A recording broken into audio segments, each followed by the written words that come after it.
My name's Jeff Yeomans. I'm an artist in San Diego. I paint for a living, and I have spent most of my life making art.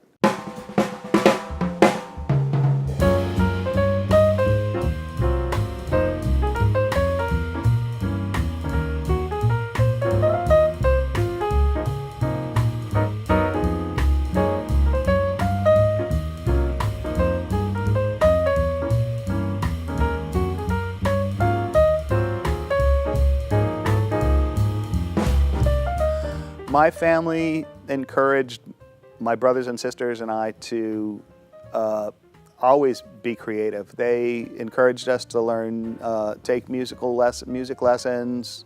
They encouraged us to do anything creative. And so I felt very lucky that my parents didn't really put any limitations on me or my brothers and sisters. And so my brother became a potter and made jewelry. My older sister was very involved in art, was a painter, and also she restores antiques for a living. And my other sister is kind of followed in my mom's footsteps. She's a seamstress, pattern maker, a quilter. She's very good with her hands. And we all kind of went down a path that was creative and artistic. So I felt like my parents were very, very supportive and instrumental in the fact that I followed a path that involved art. One of the things that happened for me that I think really influenced me was when I was young, maybe in junior high school, one of my art teachers happened to say that in art there aren't any rules. And to a kid, to be told that there's something out there that doesn't have rules is really a motivator. So I constantly drew and learned to start to paint and tried all kinds of different artistic things in school and high school. And I happened to have a really good art teacher in high school that, actually two, that really gave us a lot of freedom and let us work in the classrooms, even outside of art class. And that was something that I think really fed my need to create. After growing up near Los Angeles, I decided that it wasn't a place that I really wanted to stay. It was a town that was growing and constantly increasing in size and problems. With the traffic and things like that. I was always, I think, looking for a different place to spend my time, and I ended up in San Diego mostly out of surfing. I wanted to surf in Mexico with a lot of my friends. Mexico was pretty unspoiled back in the day.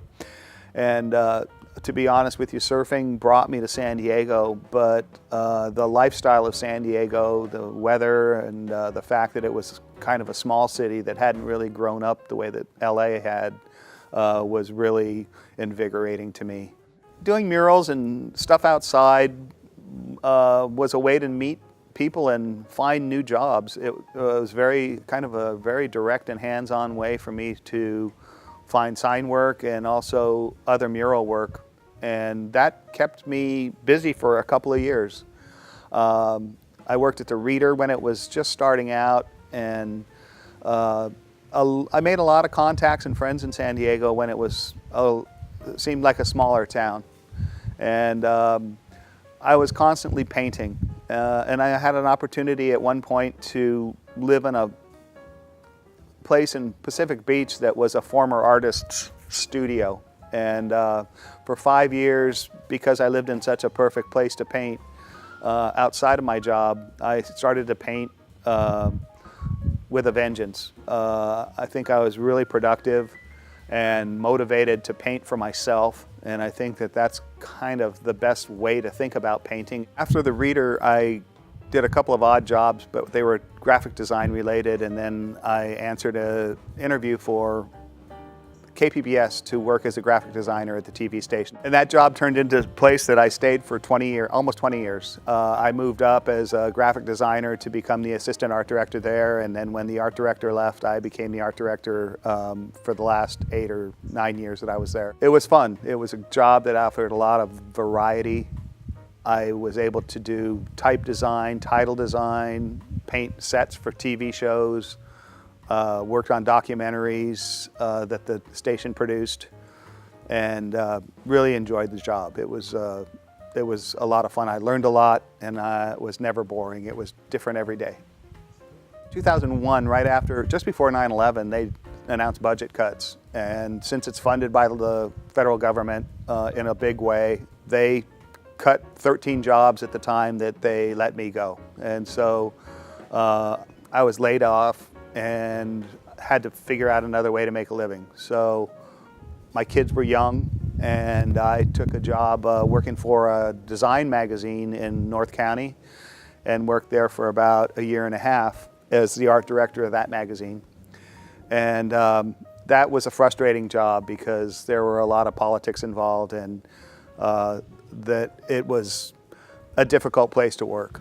So I left the magazine, and when I had really thought about it, my wife was one of the people that encouraged me to think about painting full-time. I had been able to sell my paintings around town, and felt like, and she was pretty supportive of the idea of me painting and seeing if I could make a living that way.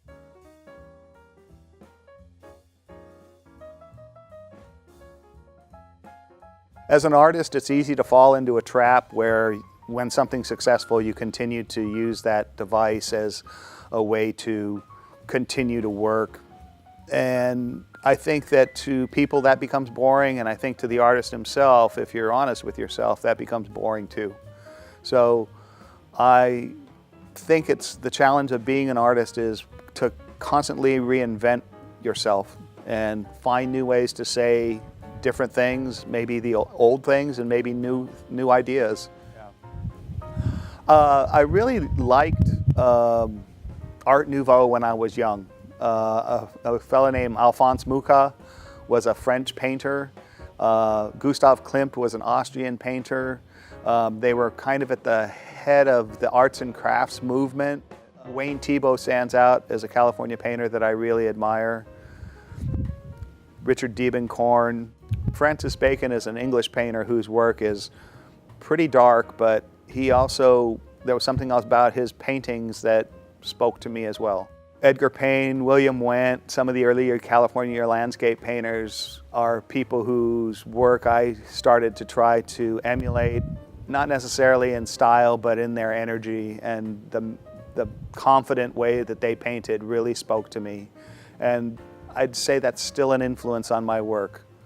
All of those artists have probably found a way into my head and out of my hand when I'm holding a paintbrush. And I think that there's a validity to their work that's very lasting, and so I hope that comes through in my work as time goes by.